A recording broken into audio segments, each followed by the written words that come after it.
Bye, McDo. Punta kami Jollibee.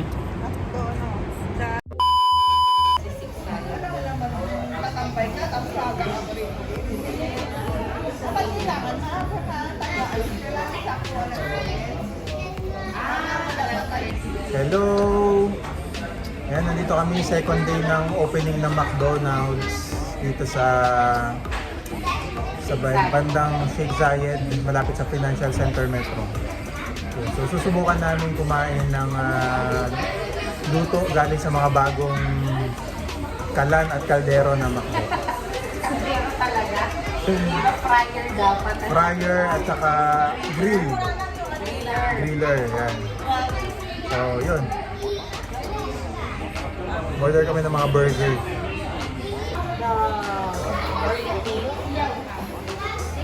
It comes with garlic mayo or not? We will pay.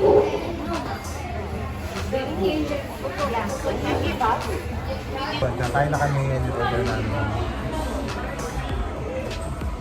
Okay, video muna natin.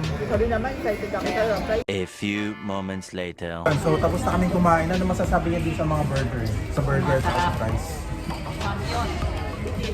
Bitin.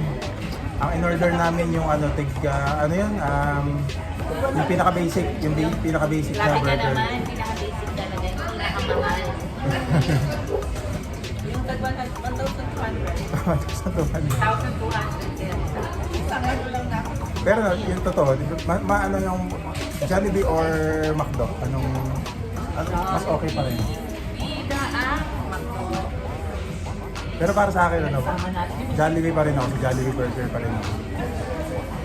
Pero Jollibee pa rin, di ba? Ngayon si Miss ko nagtrabaho sa Jollibee. Manager ng Jollibee. Bayas. Ha? Oo, Jollibee pa rin. Ako nagtrabaho rin ako sa Jollibee. Nag-grill din ako. Mga inasal ka ba? Ayun, so lasang malinis yung burger, lasang malinis dahil Marami na kong sila sa malinis talaga. dahil bagong-bago pa lang yung prituhan niya. Yung griller. Oo, yung prituhan talaga. Yung kawali, bagong-bago. Ang griller. Saka bago yung oil. Bago yung oil. Kasi masyadong maputi. I-recommend ba natin? I-recommend ba natin? Babalik ba tayo dito? Bukas. Okay. Araw-arawin na daw namin to. Yes. Magkaano naman kami ng Coffee. Coffee naman daw sa...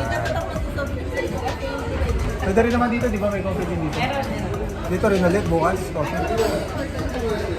And then Tim Hortons mo na daw. Tim Hortons. Isa lang lola na. Sige na.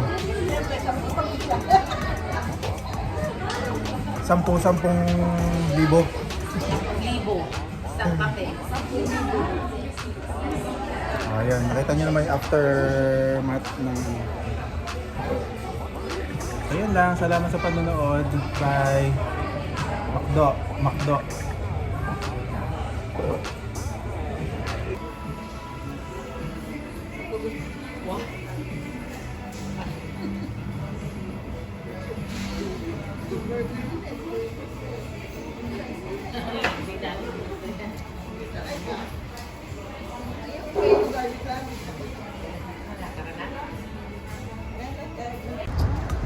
Oh.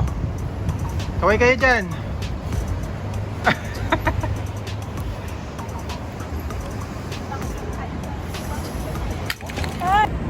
Bye, McDo! Bye! Bye, McDo. Punta kami Jollibee.